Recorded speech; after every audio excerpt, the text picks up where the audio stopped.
Stop me if you've heard this. The Kansas City Chiefs win a nail biter against a bad football team. Chiefs beat the Carolina Panthers 30-27, closing this thing out with a game-winning field goal by Spencer Schrader. Chiefs win. I'm here with BJ Kissel, Tucker Franklin here on the KCSN postgame show. BJ, how's it feel to be back on the postgame show? When's the last time you did this? It's been a minute. And we picked the perfectly most non-memorable game to talk through. This is the perfect warm-up to getting back involved in some of the post-game show. But it's fun. I don't know if Maddie's going to remember this one either. He's out at the stadium in Carolina experiencing this game. So I'm sure he's having a great time. Yeah, good for him, having a great time. If you've been following him around on social media, you know he's having a lot of fun. Tucker Franklin also here. Hi, Tuck. This is kind of like a throwback, right? This is like old days, maybe back at the bullpen. Maybe that's a deep cut for some people who've been around here for a minute. Us three going after it after some post games. And look, there were some games in the bullpen days of where the Chiefs pulling games out against bad teams. It is a tradition unlike any other. I think everyone going into this game, like everyone I talked to, everyone on KCSN was like, yeah, the Chiefs are really good. They should be better than this team. Not a whole lot of worries. That's why they're going to win by 3 points. And like, that's, I think, something that we've come to accustomed to with this team. They're going to do whatever they can to get it done. And they did that today, Kent. Yeah, they took care of business. And I don't know, even after the Panthers scored, I didn't really have like a high blood pressure moment. I just didn't think that they were going to lose this football game. They gave them a lot of time. Honestly, the Chiefs offense looked really good for most of this game. Like they had they put 27 points up before punting or turning the ball over or anything. And then they had a couple possessions fizzle out as they were up 8. Up 11, a couple possessions there. The offense looked really good, I think, for a large stretch of this game. And then when they needed to be great again, they went ahead and took care of business pretty comfortably and gave Spencer Schrader a low stress game winning field goal. I think it was inside 30 when it was all said and done, inside 30 yards to win the football game when it was all said and done. So, I think good things on offense for sure. And I think that's probably where we should start because we're going to start positive here. Everyone else is frustrated, but we're going to just start with the good stuff because it's at least worth celebrating some of the good things that happen in this game. And I know that you would like to see the red zone performance be a little bit better, but I think the Chiefs scored on 5 straight possessions to start the game. If that's correctly. And Patrick Mahomes, honestly, I thought he looked as good as he has all season, Beach. Yeah, I think that's the takeaway, at least for me in this game, is that early on when Patrick Mahomes had time back in the pocket in shades of, when he had Eric Fisher and Mitch Schwartz as his 2 tackles and he was comfortable back there, he was delivering the football. He's all over the place, but it seems not to get on the negative side of things. I'll try to do my best Maddie impression, but it's you get to the tackles and we didn't learn anything new about this team when they struggled offensively. It was key mistakes inside the red zone and it was the tackles struggling. But yeah, I think this is not going to be a memorable game unless you're a Noah Gray fan or you had him on fantasy for whatever reason. But this was a step in the right direction while also not completely moving away from the fact that we know when this offense struggles, we know where it's going to start and it's going to be the 2 guys on the edge. And that's what we saw again today. You're seeing some of the highlights roll in here. If you're watching this live at the time, if you're listening to the post game after the fact, you can go to youtube.com/@KC Sports Network and watch those highlights too. Mahomes was throwing with his chest. And like, as a term to take from Maddie, like he was throwing darts. That last touchdown that he had to DeAndre Hopkins off of 1 foot was a missile right to him. And to see him have that confidence throwing across the middle of the field, having confidence, hitting guys in stride. And even there's some flashes of old Travis Kelce getting the ball and, running after the catch. Something we haven't seen him done a whole lot this year. That was exciting to see. That offense was exciting to see. Panthers defense did get after him a little bit in that last little bit there. Patrick Mahomes after the game, as I was going to mute my TV as we were starting the post game show, he was talking about, we just gotta execute better in the second half.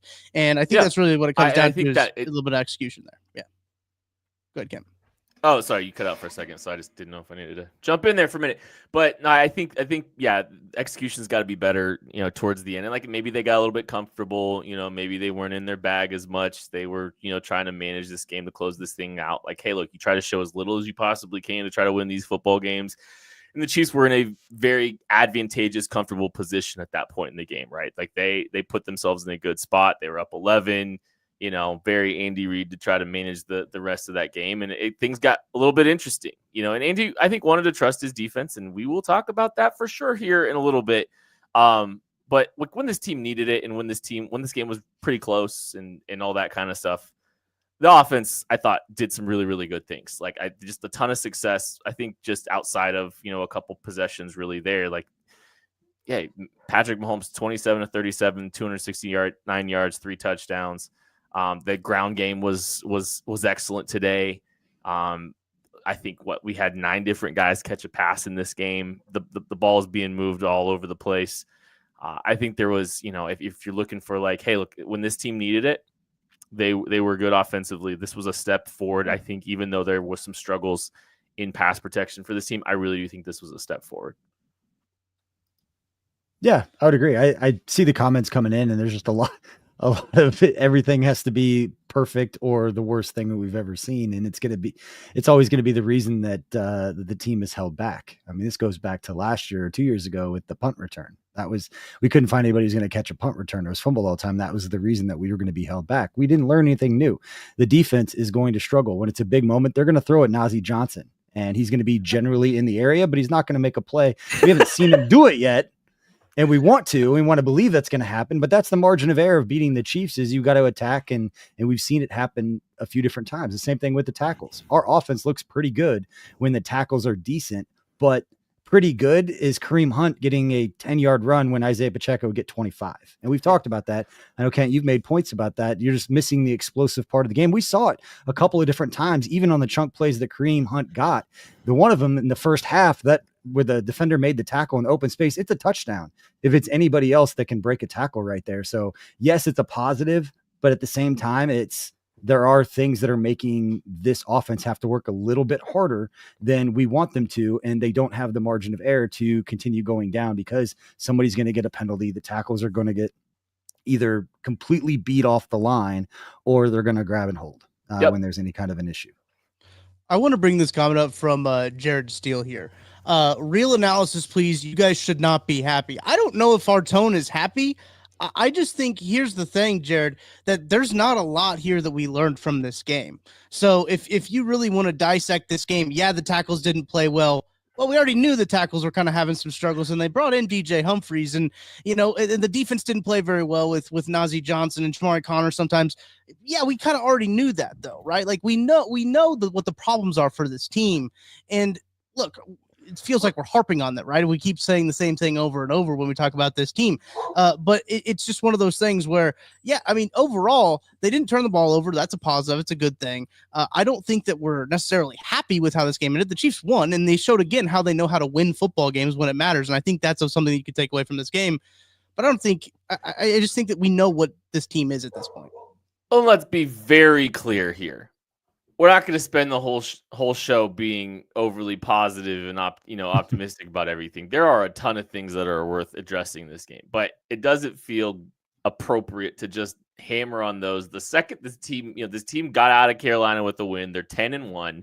They're still the first seed in the AFC, and there were some good things to take away from this game. The rest of the show, or pretty close to the rest of the show, we'll have a lot of conversations about some of the things that need to be addressed. And BJ or Tucker, you just brought some of them up.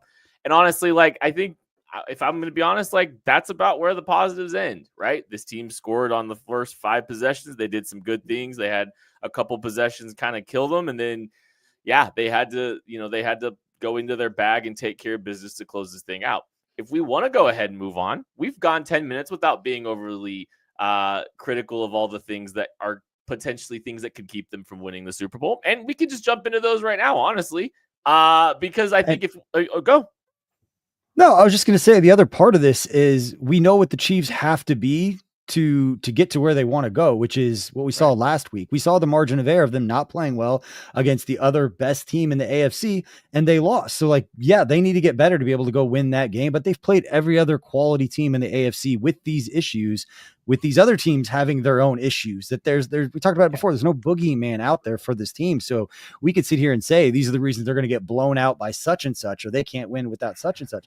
We saw that last week. We saw it earlier in the season when they played Baltimore. They're going to have to prove it again against Pittsburgh towards the end of the season, and Houston, other good teams in the AFC. So the challenges are out there, but to your point, win the game, move on, get another week for DeAndre Hopkins to get used to this offense, to know where to be and where to line up. Because I don't know how much you guys talked about it. I saw it in Buffalo last week. There are times that he still didn't know where to line up. He didn't know what routes to run, and they can make a backyard football play out of it. But those are the things that these games are going to help going forward as they see different looks.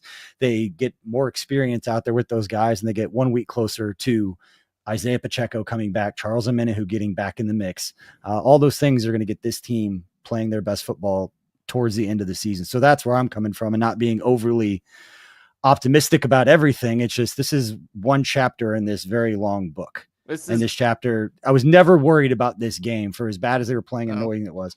I was never even slightly worried that they were not going to win this football game.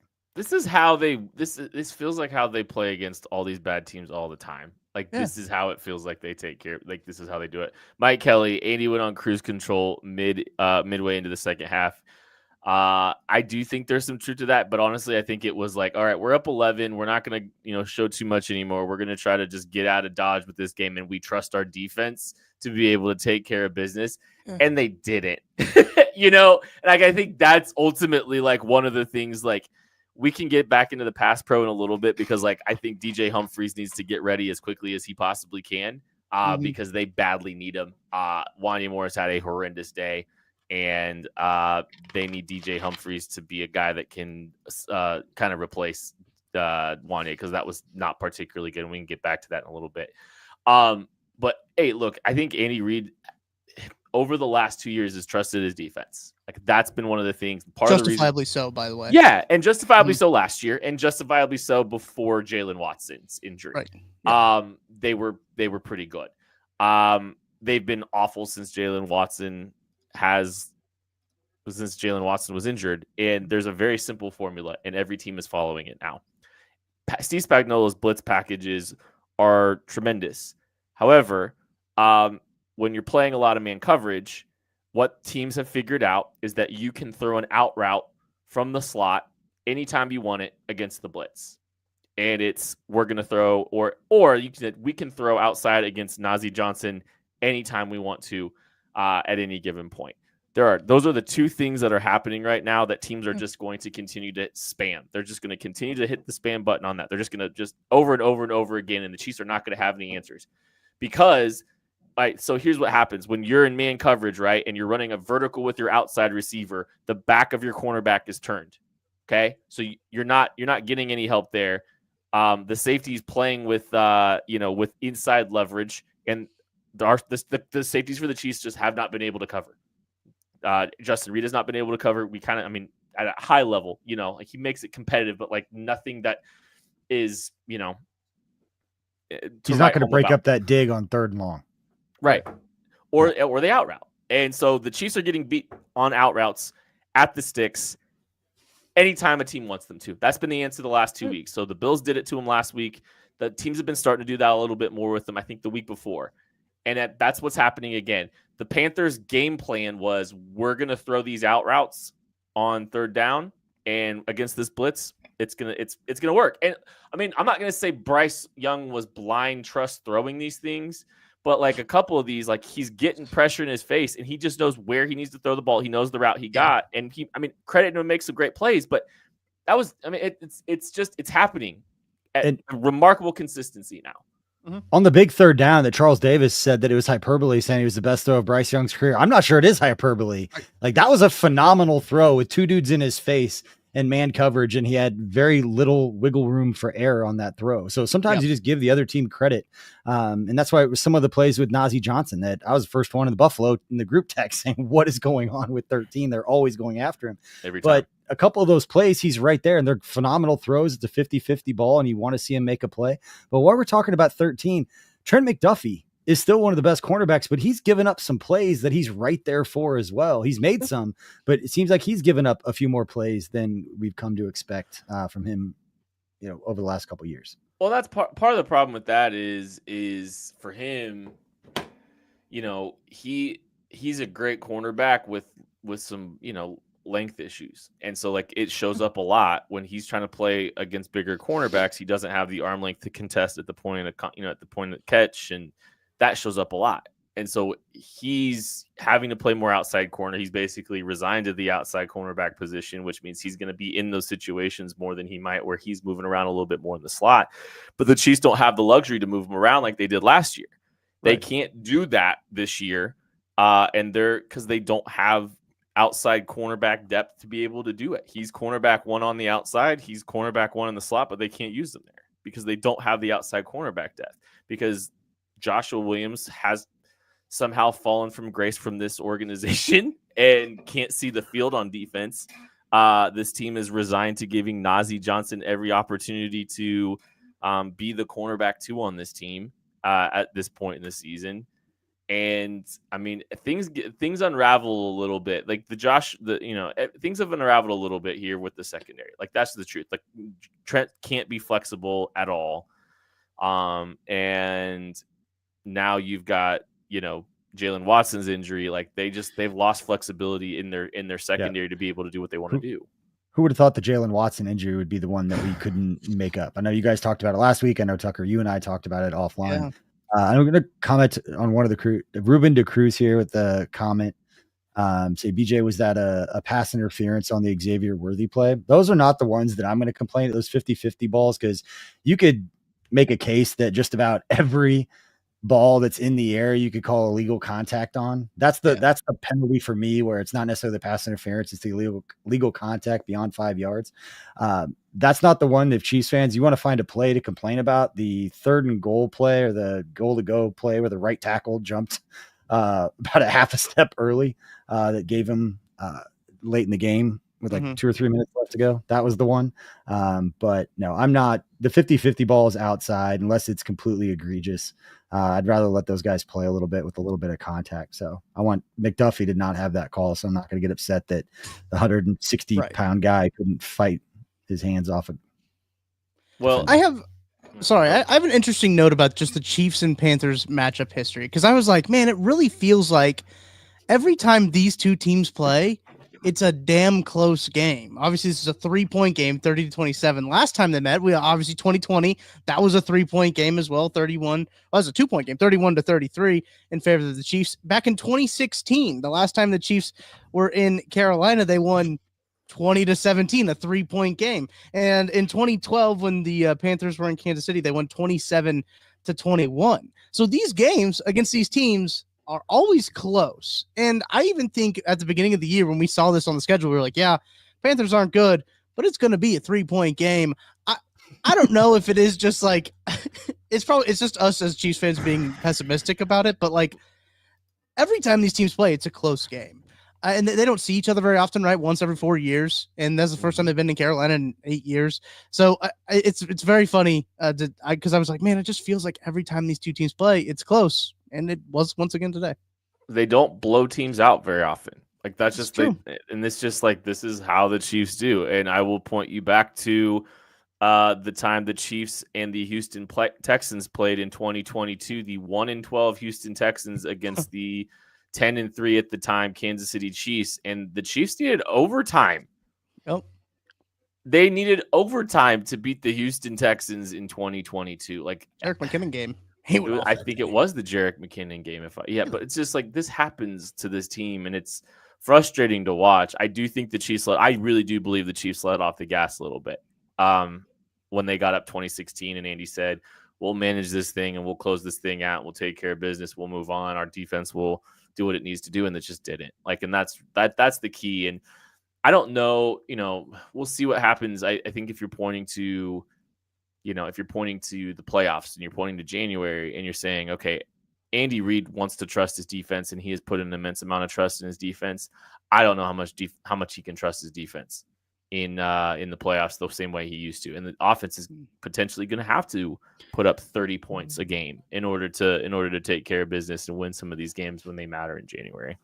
But they're going to put it on their offense because you're going to be going up against Baltimore. You're going to go up against Buffalo, and you get in those game situations where he could just punt it away and go conservative. He's not going to do that. And he has shown in the past that he'll get conservative or he'll get aggressive on fourth down plays and some of the things offensively where he knows you're going to have to put up more points. He's not going to do that against Carolina. And again, I don't know if they feel the same way we do in watching it, that might not have been as pretty and not to go in circles, but might not have been as pretty as we all wanted it to be. But did that game ever really feel out of grasp for the Chiefs? Even late when they got the 2-point conversion, they kept showing Kelsey and Mahomes on the sidelines. Like, they're going to get at least a field goal. My only thing is I actually looked at my son because he goes, "Are we going to lose?" I go, "No, the kicker's going to earn a Super Bowl ring though. Like, he's going to have to kick a 35-yard game winner against Carolina." And there's his earning of his Super Bowl ring. But yeah, there's flaws with the team. They have to get better. You want to see steps in the right direction. They don't have to play their best football before Thanksgiving. It needs to build up towards something as we get this team to a point where we feel more comfortable. If you have to go to Buffalo for whatever reason and winning that game, because that's the litmus. Like, that was the test of what it's going to take to get this team back to the Super Bowl. Let's take a break. We'll be back right after this. Shop Chiefs tickets and more with no fees. Plus, save big with code KCSN at ticketsforless.com, the official ticket provider of KC Sports Network. I don't know if you know this, but the holidays, they are coming up pretty darn quick. They're coming up quicker. No. Yeah. Next week is Thanksgiving. Wow. That's insane. And some would say they're even creeping up faster than your aunt's fruitcake recipe. But I've got something that is way better to share with you. If you guys want to look sharp for all of these festive gatherings and maybe finally win that Best Groomed Family Dinner Award. I don't know, you guys. I've been trying to chase that one. Haven't quite tracked that one down yet, but I think this is how I can. You can check out the latest masterpiece from Manscaped. It's the Chairman Pro Electric Foil Shaver. Trust me, it's like Rudolph for your face, guiding you to a smooth, irritation-free shave. Head on over to manscaped.com. Join the over 11 million men worldwide who trust Manscaped by using code KC Sports for 20% off plus free shipping. Look, Matt Hamilton was on the KC Laboratory pregame show, your guys' game preview show. He was looking fresh. And if you want to look as fresh as Matt Hamilton does, go ahead and take advantage of the Chairman Pro. It's not just for daily shaves either. It's powerful enough to tackle up to 5-day growth, making it perfect whenever you're shaving every day or just tidying up after a few days. You can get the Chairman Pro today and experience a shave that is as smooth as you deserve. Get 20% off plus free shipping with the code KC Sports at manscaped.com. That's 20% off plus free shipping with the code KC Sports at manscaped.com. Great job, Tuck. Chiefs win 30-27. Does not feel like a win in the chat for sure, and I get it. No. I understand it, honestly. This happens this happens every single year. Yeah. And like, I don't want to. I'm not trying to sugarcoat. I think people think I'm trying to sugarcoat it. I'm just trying to. I don't know. I think it's the same. It's the same things that have been hard that this team has had issues with. We didn't learn anything. We didn't see this team take a step in terms of the things that are, that have brought us worry. Like, it's the same things that this team had issues with last time. Last game that they played, some of these recent close calls, it's the same stuff. It's cornerback and it's pass pro. And we haven't talked about this yet. Lack of pass rush. And look, good interior offensive line. I think the tackles could have got, but they didn't get got today for really all that much. The pass rush was not able to get home, and then the Chiefs had to try to heat Bryce Young up with the blitz, and they just picked on 13 and 27 all day. So same problems. It's the same problems that plague this team. You didn't see them really get all that better or make any big steps on the defensive side of the ball. That's the biggest worry for me right now. I actually think the offense will be fine and will round into shape and, all that kind of stuff. I do have some optimism on the offensive side of the ball, but the defensive side of the ball continues to look worse and worse and worse as the season goes on. And like, that's the big concern for me. It wasn't just 13 and 27. Pass rush, not there at all. Not there at all, Beach. And it's not going to get any better with the shortened weeks and the games they have coming up. What I think is happening is they're in the dog days of the season. They had their bye earlier in the week. They're going to have to trudge through this. They've got all kinds of shortened games. They're going to be playing on Friday this week on a short week. They've got coming up. They've got all kinds of strange schedule, playing on Friday, a Saturday. It's going to be a challenge for them because you have older guys on the defensive side of the football. And it's not making excuses for them, but the play I think about is the one in the end zone. The one that Chuba Hubbard scored on, where Chris Jones had a chance to make that play. Do I think Chris Jones, that's a playoff game and that's to win a playoff game, does he make that tackle with a little extra juice than he does on the road against Carolina with Patrick Mahomes standing on the sideline? Yeah, I do. If that's the optimistic, if that's where I differ with some of the fans in the chat, and I feel like we need to have a therapy session. With the chat room right now is just melting down, and have a side conversation about that, because I think what's happening, and I think this is where Chiefs fans get mixed up. So that's, I believe, some fans kind of complaining a lot is just their way of fanning. Like, they watch the game, they're like, why were we not perfect? Here are all the things that this team didn't do perfectly in this game to get better. While at the same time stepping back and being able to realize, like, hey, I tweeted out today, I remember sitting in the bar in San Diego when we were playing the Steelers, celebrating in week 12 that the Chiefs had a lead in a game for the first time all season, when Justin Houston and Tom Lee are doing the kid and play dance after a sack that didn't even count. Like, I remember how embarrassing that was as a Chiefs fan. And I think Chiefs fans that are in the chat room have no idea what I'm talking about. That would make sense why you're complaining about beating Carolina and being upset 10-1. But I think some people just fan that way. And I've described to you guys publicly, like, that's how Matty is. Mm-hmm. Like, Matty's going to explain every analytical thing about every play and what needed to execute to make it better, because that's how he looks at the game. Mm-hmm. I'm just in this, it's a long, Rich Eisen said it, the Chiefs are in a lab all regular season. Yeah. Playing their perfect football at the end. And we didn't learn anything new. And it's so true. It's so true, Beej, because, like, and I think part of it, and, like, I'm okay with anyone having these takes too, by the way, to a degree. Yeah. Like, all respect if you are, because unless you're saying fire people, that's where I cross the line. Other than that, like, you want to fan that way, cool. But it's all the fine, these guys don't care, all that stuff is where then I start to just draw a line. But sorry, I think for us on the outside looking in, it's hard for us to even see big picture, because first off, the Chiefs, the team's not going to be very upfront with their big picture on, like, what the, they're not going to be very clear on what they're trying to accomplish through this process in the regular season. And, like, yes, I do think they're working to try to get some things up and get some things figured out and shored up for the postseason. And one of those things, I'll use this as an example. Nate Taylor made the comment, like, the Chiefs are trying to baptize Najee Johnson by fire. And they are throwing him to the wolves, and they are playing working. They got the fire. They have found it.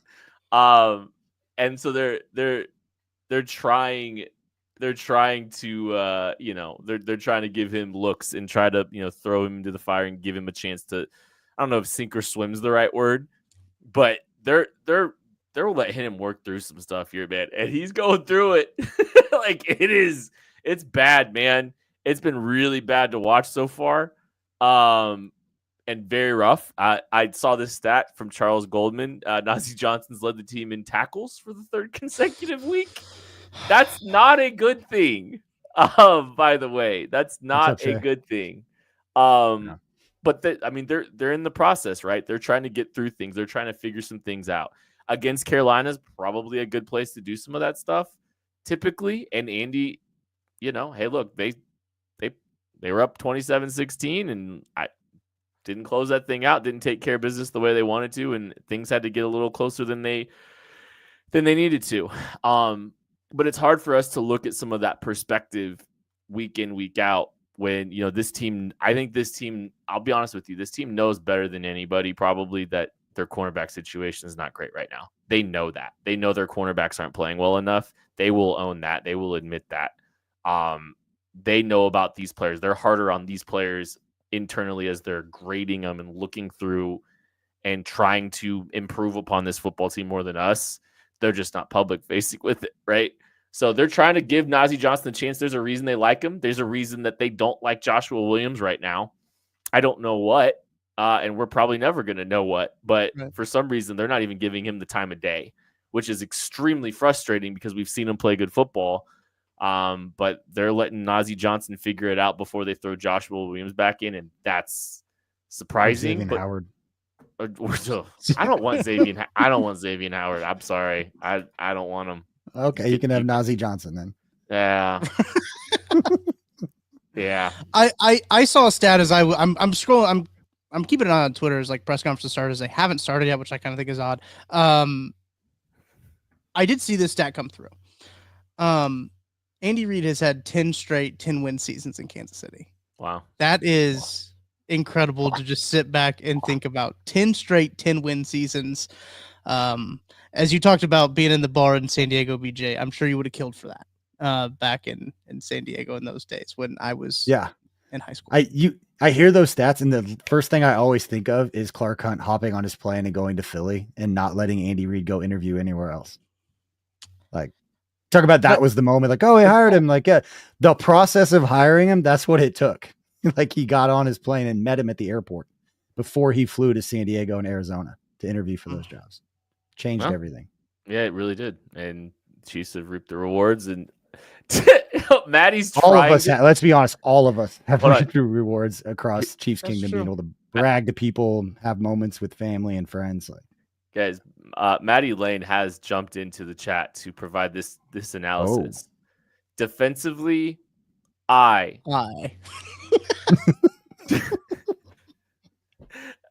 followed up. Let's not it looked easy. It looked easy for Carolina. Let's not just hang him out to try there. No, it's just funny because, of the circumstances. Yes, I understand. Maddie's probably a whole vibe right now. He's right though. It did, yeah.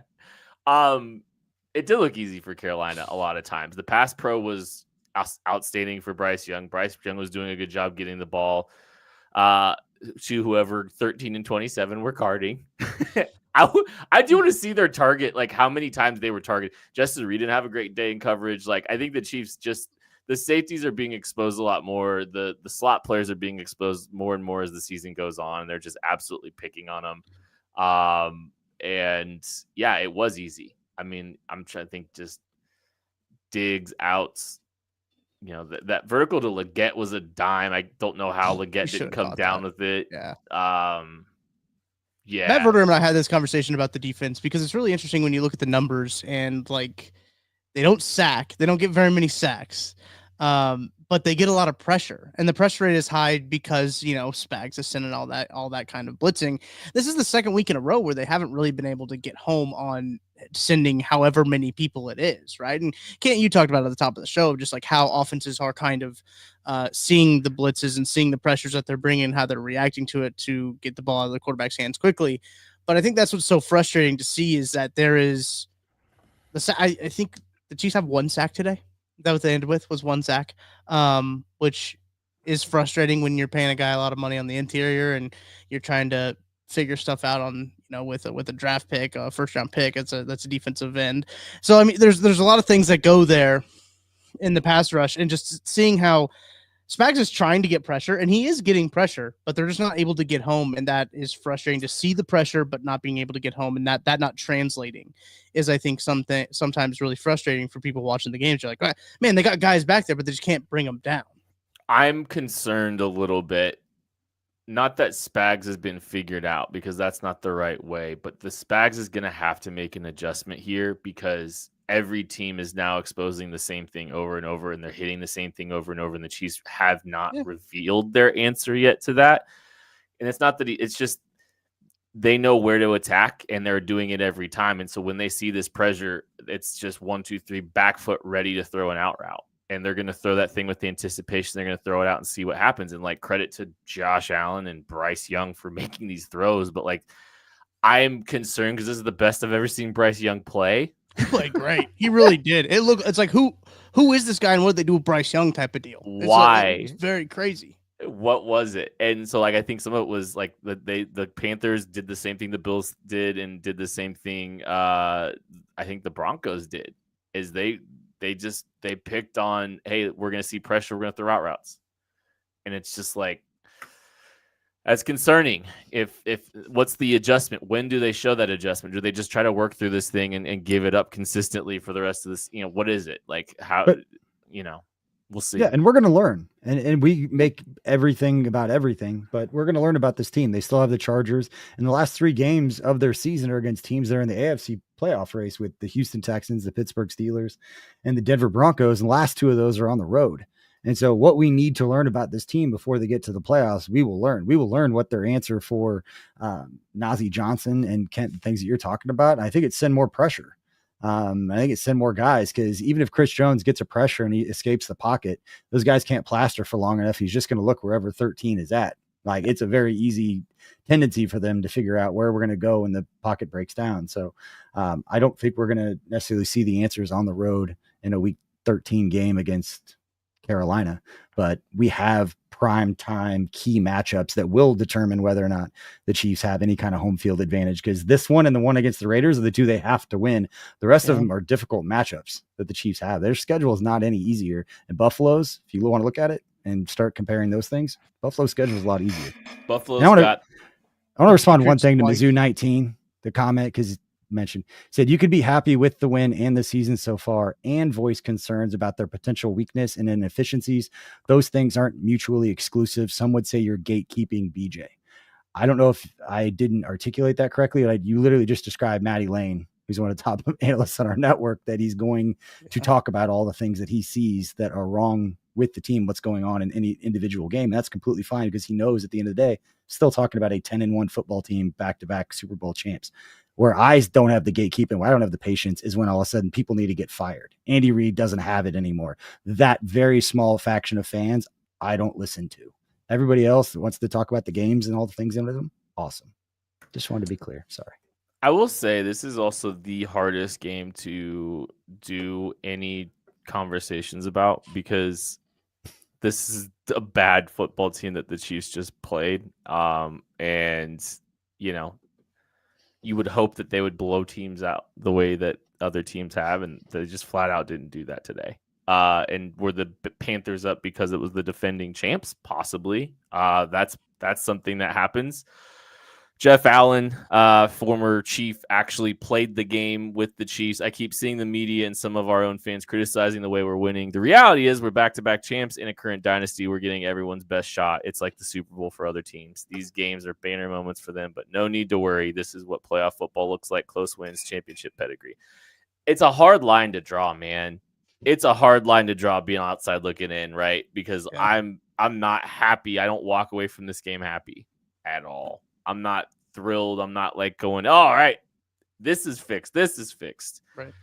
But I also don't know how much of a big picture thing it matters, how much it matters in the big picture, because I do think, like the Chiefs are probably not unloading any bullets whatsoever against the Carolina Panthers. And so it's how do you navigate They got 6 games that? left.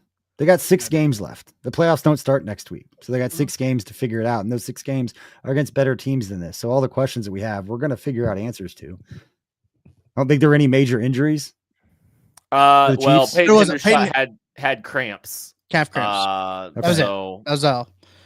The press conference did finally start. I don't know what happened, but it did finally start.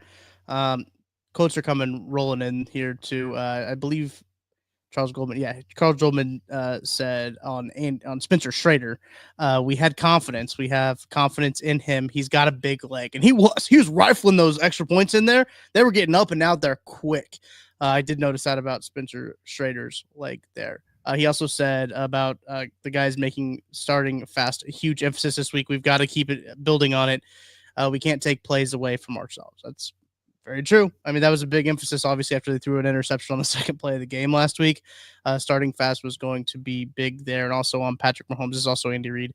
He said he has a great feel for the game in terms of running the football. He knows by coverage where guys are and what they're trying to accomplish with the coverage. Does a nice job there. Yeah, that's true. He also says, Andy Reid says, we've got to keep building on this fast start. We can't take plays away from ourselves. That's another thing, is like, hey, look, start fast, having a good start to these games. Like the Chiefs did have a pretty good start to this game, right? They put up scored the first 5 possessions. That's good. And yeah, they had some rough stretches there, but they took care of business. They took care of business in that final drive when it mattered most. And like I genuinely didn't walk away super concerned after the Panthers scored the touchdown. I was more frustrated that the defense gave up another touchdown and a 2-point conversion. But I felt like, hey man, they gave Patrick Mahomes too much time. The Panthers aren't the team that's going to get Patrick Mahomes in one of these situations. So he comes out and takes care of business. I did see you brought this up, just kind of hard to take away from a Panthers team that is also not very good and also a pretty old team too. So they're kind of in a tough spot where they are a fairly old roster and they are also not very good. I saw some people talking about how this was kind of going into this game before the game started, kind of a lose for the Chiefs, right? You beat the Panthers, like, yeah, you're supposed to beat the Panthers. You're supposed to beat them out.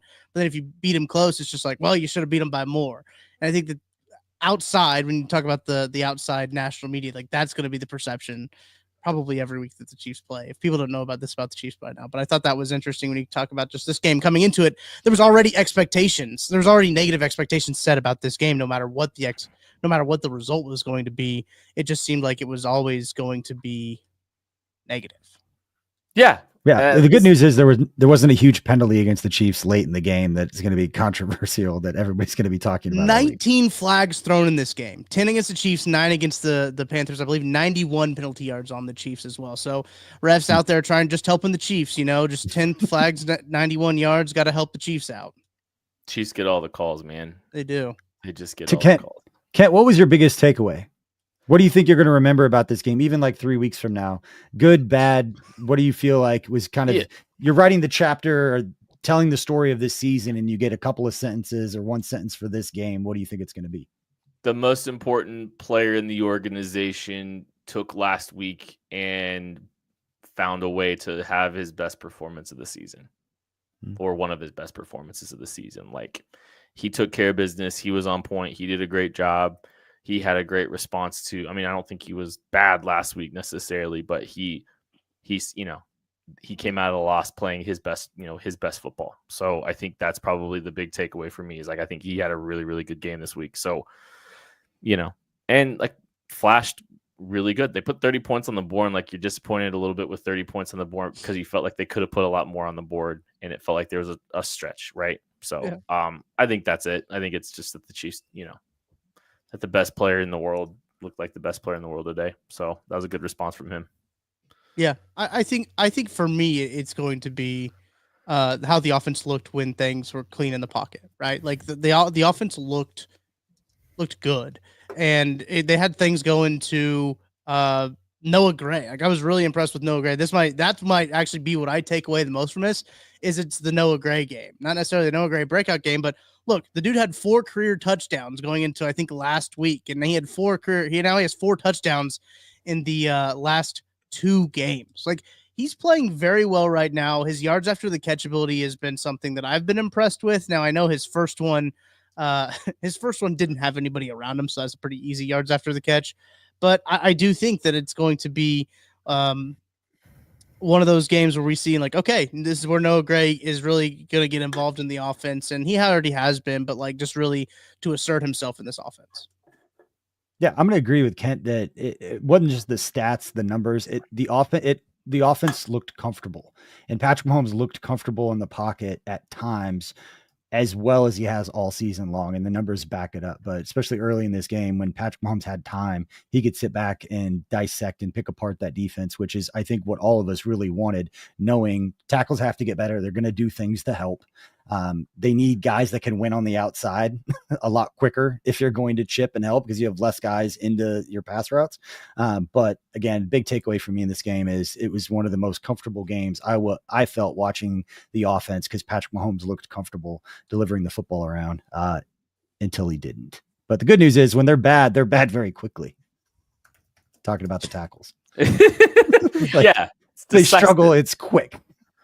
It's decisive. And hey, look, help might be on the way. Very quickly here for the Chiefs when it comes to the tackle position. DJ Humphries signed over the weekend. And you know what? I don't think Wanye Morris did anything today that says he should be the guy, right? Like I'm not, and The Chiefs need Wanya Morris to play capably because you never know what happens with DJ Humphries. You don't even know if DJ Humphries is going to be an upgrade. You have to think and hope that the Chiefs think he is and that he's able to be. I mean, they spent some money to sign him and make sure that he's here in Kansas City for the home stretch. The best option available, I think. I mean, DJ Humphries is a better football player and has better tape than what Donovan Smith has put on tape in the last couple of years. So, Yeah. You're hoping that you're hoping that I can't say an upgraded tackle. He was not with the team. He's not officially signed with the team yet either. That has not been announced on the transaction report. Wasn't with the team today. That's expected to be done tomorrow in terms of all officially going through and everything like that, but was not with the team and did not travel with the team as well because he's not officially on the team. So he can't necessarily be there. But okay. Yeah. I think it's time for us to throw to Toast Game. What say you? Yeah, just let me get my ducks in a row here. And let me make sure I get my ducks are in a right row, and then I will throw to Toast Game.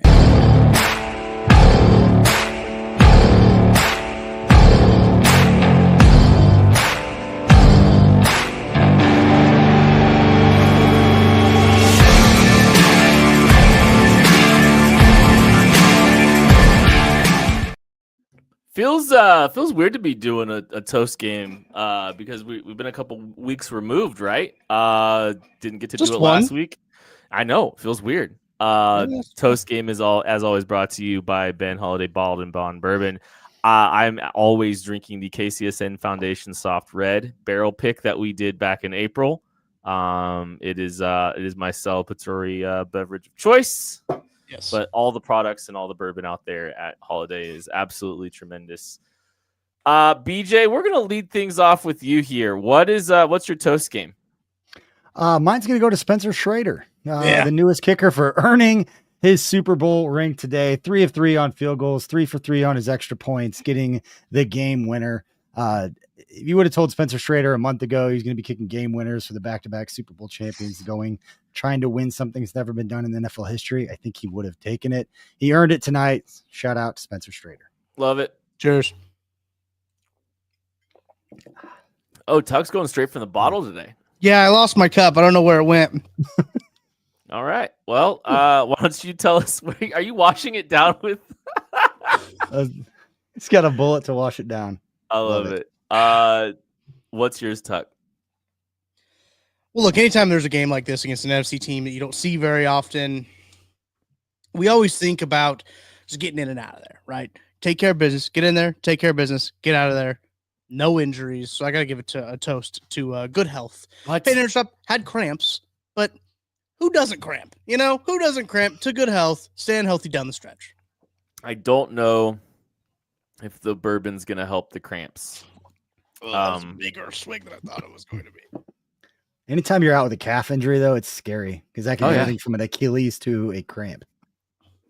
We haven't got too specific into the the details of this game all that much, but my Toast Game is going to go to Noah Gray for his 2 touchdown performance yet again here. Noah Gray, 4 catches, 66 yards, 2 touchdowns, leads the Chiefs in receiving yards, puts 2 big ones on the board. So we will go with Noah Gray for the Toast Game celebration. Cheers, Noah. Oh, yeah.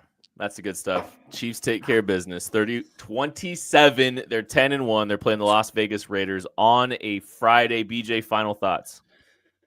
Yeah, I just wanted I'm going to come back to that. But yeah, this is the time of the year where the people behind the scenes, the guys and girls, the support staff, the strength conditioning staff, the nutritionists, all of that. The Chiefs have some funky schedules coming up, and they're going to be playing on short rest and short weeks. And that takes a lot of people behind the scenes getting these guys' bodies right. So one of the things that I miss about the old job was understanding how it took the entire organization to win football games to get these guys right to play. Don't gloss over the fact that that is an extremely difficult thing to do to get these guys ready in situations like that. But luckily we have the right people in place to play games on Fridays and Saturdays and all that kind of stuff. So I do have one more take at the end, but I'll let you guys get to this because it's not football related. Tucker. I will be in attendance to that football game actually for Black Friday. Sweet. So I'm very excited to see the Chiefs take on the Raiders. Just want to see them take care of business. Last time that the Raiders were at Arrowhead, it did not necessarily end the best way for the Kansas City Chiefs. But again, another game where I just want to see them take care of business. Looking ahead, again, Friday game, short week. It's going to be interesting as the Chiefs play every day except Tuesday this year. And BJ, I think you made a really good point about just getting the guys ready for these short weeks too. They didn't activate Charles Omenihu for this game. They didn't activate Isaiah Pacheco for this game. Didn't make sense to activate him for this one, then have him rebound off of a short rest game.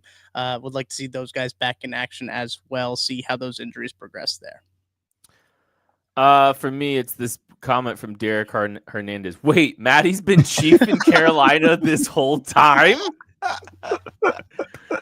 Yes, he has. And Maddie Lane had a nice week off from doing the show, getting to go see the Chiefs take care of business against the Carolina Panthers. BJ, you had one more thing before we get out of here. Yeah, one more person that is going to get a chance to experience that game between the Chiefs and Raiders and is getting a pretty cool experience is one of our biggest and original supporters, Brian Larson, who put this out on social media the other day. Saying, I'm excited to announce that I am the grand prize winner in the GEHA Chiefs Coin Toss Captain Sweepstakes for the November 29th, 2024 Chiefs game against the Raiders. Thank you to GEHA Health and the Chiefs and to KC Sports Network. Can't wait to attend with my dad. Brian is going to get to be on the sideline for that game. Thanks to GEHA.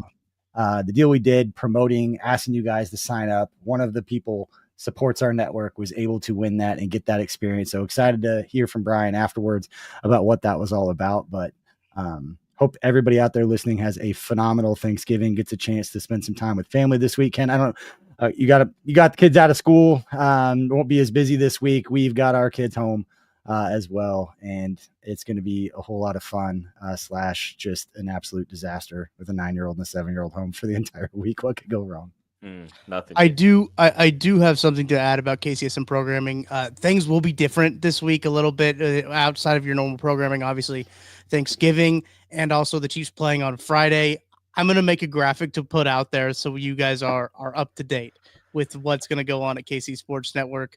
No Only Weird Games on Thursday. So if you're planning on getting some time away from your family to listen to Only Weird Games live, that's not going to happen. First off, why? I apologize. Don't do that. It might be the most popular show we'd ever do. Like just people sneaking off. Just like if they're tired of your family, we're not going to have that. There will be 5 things out though that you could watch on YouTube to get your fix there. But we'll have that out probably tomorrow. That's my goal, is to have that graphic out tomorrow so you guys are aware of all of the happenings of KC Sports Network during the holiday week. We're also going to have another holiday stretch. It's going to be a little bit nutso. I don't know if you've heard about the Saturday and Wednesday games. That stretch there we're going to need to iron out as well. But we will also have you guys covered there.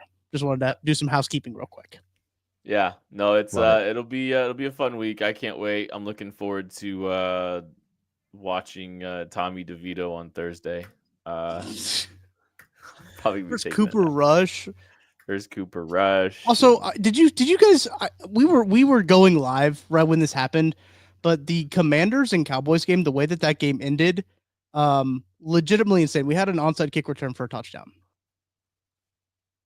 The Commanders missed their extra point to tie the game. Then they onside kicked it. The Cowboys got the onside kick and ran it back for a touchdown. I was furious. Also, the Chicago Bears came back somehow after getting an onside kick. Yes. Went to overtime, got the ball to start overtime, and then lost the game. A lot has happened, Beach.